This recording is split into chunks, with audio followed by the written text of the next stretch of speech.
Greetings. Topic है आज का दोपहर के वक्त की बात, ठीक है। And we gonna connect with this. 3 object हैं, पहला है एंजेलिक ओरेकल, टेरो एंड दूसरा ओरेकल, ठीक है। तुम करने वाले हैं रीडिंग, देखते हैं क्या आते हैं कार्ड्स के अनुसार मैसेजेस, ठीक। चलो करते हैं shuffling and here we go. 1 2 3 and 4, ठीक है। सिर्फ 4 कार्ड्स यहाँ पे आ चुके हैं। अब देखते हैं टैरो से हमें क्या मिलता है। Okay, let's connect to it. करते हैं टैरो से शफलिंग एंड हियर वी गो।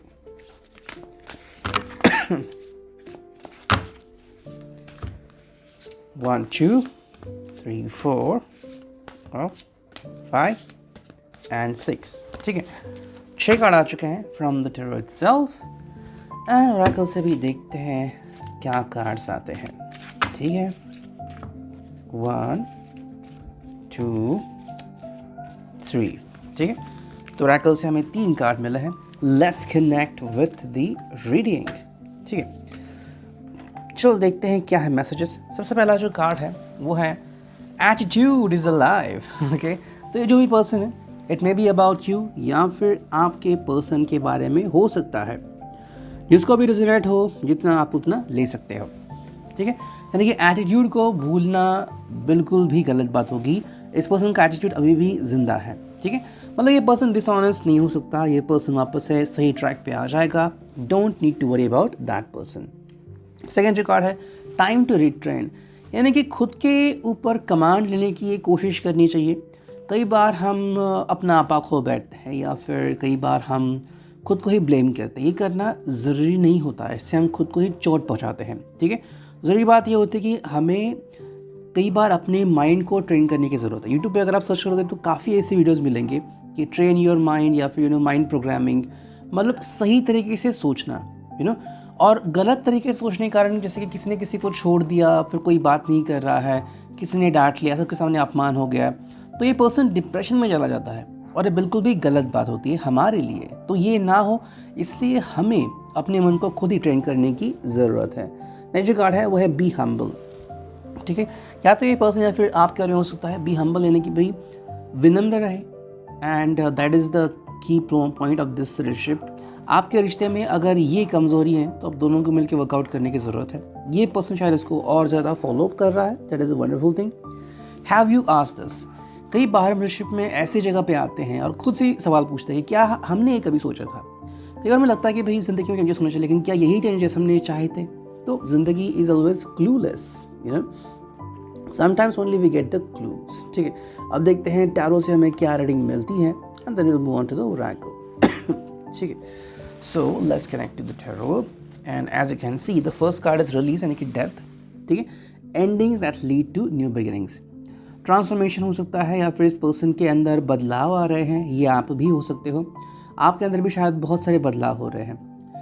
कई बार कोई पर्सन ब्लेम करता है कि भाई किसी ने इनको हर्ट किया, टॉर्चर किया, या फिर झूठा वादा किया, या फिर किसी और के साथ वो चले गए हैं, या फिर हमें खुद लगता है कि अब वो कब कॉन्टैक्ट करेंगे, एंड 2 मिनट या 2 दिन में ही इस पर्सन का कॉल बैक आता है। तो इसका मतलब क्या है?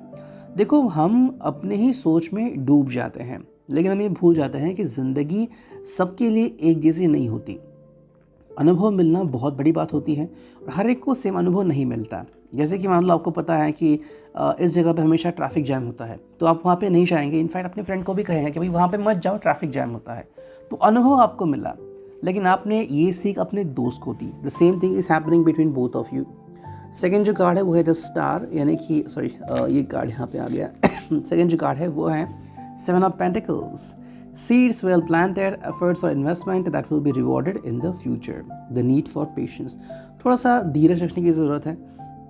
कई बार इंसान क्या करता है कि धीरज खो बैठता है। 7 is the number again connected with the angelic dream, ठीक है। एंजल से भी कनेक्ट होता है नंबर। अननेसेसरी वरी भी यहाँ पे होती है। अननेसेसरी वरी मतलब क्या है? कई बार हम सोच में डूबते हैं। मे बी आप सोच में डूबे हो कि ये पर्सन कब कॉल करेगा, क्या मुझसे बात करेगा, नहीं करेगा। तो देखो, ये करने की ज़रूरत नहीं है। अगर वो अपने काम में बिजी हैं, कहीं पे फंसे, या फिर कुछ समय उनको अपने लिए चाहिए, तो थोड़ा समय दे दो इनको। ज़्यादा स्ट्रेस लेने की ज़रूरत नहीं है। Taurus, Virgo, Capricorn, and death का जो साइन था वो था स्कॉर्पियो। और देखते हैं जो कि द स्टार यानी कि एक्वेरियस साइन, आप इससे भी ये साइन समझ सकते हैं द स्टार, ठीक है, जो मटके पे यहाँ पे ड्रॉ किया हुआ है।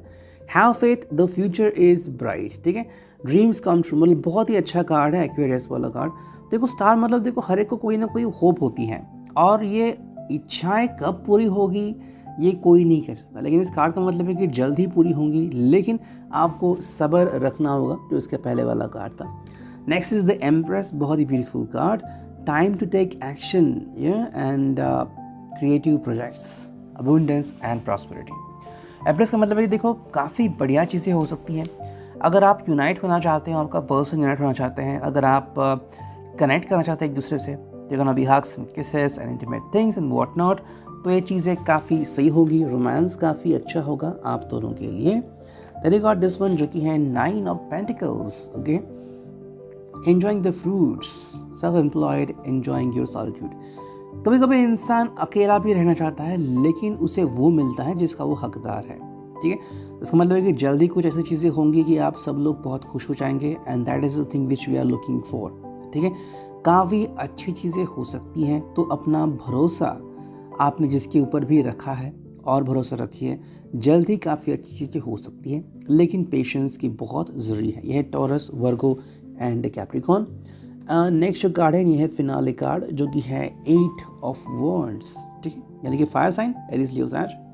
To much going on, stress caused by many positive opportunities. कई बार क्या होता है ना कि बहुत सारी चीज़ें एक साथ होती है एंड फिर हम उसमें गुम जाते हैं, गुम जाना, हमें वे आउट ही नहीं मिलता, और वो बात यहाँ पे साफ साफ नज़र आती है, ठीक है। तो इसीलिए देखो मतलब चांसेस ब्राइट भी हो सकते हैं कि या तो आप उनसे मिलना चाहोगे, वो आपसे मिलना चाहेगा, फिर चाहे फ़ोन पे बात हो सकती है, टेक्स्ट हो सकता है, मिलने आ सकते हैं। तो व्हाट टू प्रेफर, इससे भी स्ट्रेस आ सकता है आप दोनों के बीच। अब देखते हैं फाइनली ओरेकल कार्ड्स हमें क्या कहते हैं। सिर्फ 3 ही कार्ड है। पहला जो कार्ड है वो है नाइटमेयर्स। नाइटमेयर्स मतलब ये पर्सन या फिर आप दोनों की शायद साथ ऐसा हो सकता है कि बहुत ज़्यादा सोचना एंड नेगेटिव चीज़ों के बारे में ज़्यादा सोचना, कि कुछ नेगेटिव हो रहा है या फिर ये होगा एंड ये हमसे ये करेंगे, वो करेंगे या फिर वो कहेंगे, यू नो। तो नेगेटिविटी जो है उसको साइड में रखने की ज़रूरत है, इस पर्सन को भी आपको भी, ठीक है।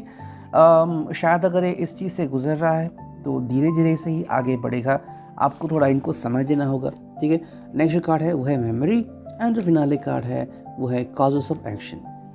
और देखो इसका मतलब कि हमारी याददाश्त है या फिर जो भी हमारे साथ हुआ है, पहले हुआ है, अभी हो रहा है या फिर आगे होगा, कभी कभी हमारी मेमोरी ट्रिगर करती है, ट्रिगर करने का हमें समझ नहीं आता कि भाई करूँ तो क्या करूँ। यही वो बात है, हर चीज़ हमारे हाथ में नहीं होती, ओके, लेकिन कुछ यादें होती है। जैसे कि मान लो आपके दोस्त ने आपके साथ कुछ खिलवाड़ किया, आपको अच्छा नहीं लगा, तो अगर ऐसी कुछ चीज़ आपको याद आ रही है उस पल जब आपका पर्सन आपसे कम्युनिकेट करना चाहता है, तो आप उनसे नहीं कम्युनिकेट करेंगे। क्यों?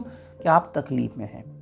कॉजेस ऑफ एक्शन वही हो रहा है। अगर आप तकलीफ में हैं तो क्या आप उनसे बात करोगे? नहीं, क्योंकि अगर आप बात करोगे तो आपका नेगेटिव इम्पैक्ट उनके ऊपर होगा एंड उनको लगेगा कि भाई ये कुछ नेगेटिव ही बात कर रहे हैं मुझसे। सिमिलरली अगर उनके साथ ऐसा हो रहा है कि अच्छा समय नहीं है, शायद अभी बॉस ने डांटा है और आप फ़ोन कर रहे हो, आप तो बहुत ही उत्साहित होंगे कि भाई बात करो, कैसे फील कर रहे हो, और वो अगर आपसे कुछ नेगेटिव बात करे, अरे कहा ना मैंने, तो फिर आपको नेगेटिव फील होगा। इसीलिए कुछ चीज़ें जो होती है वो हमारे हाथ में नहीं होती।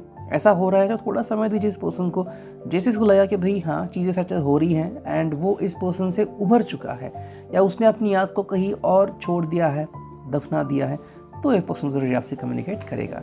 It reading, I hope it will resonate.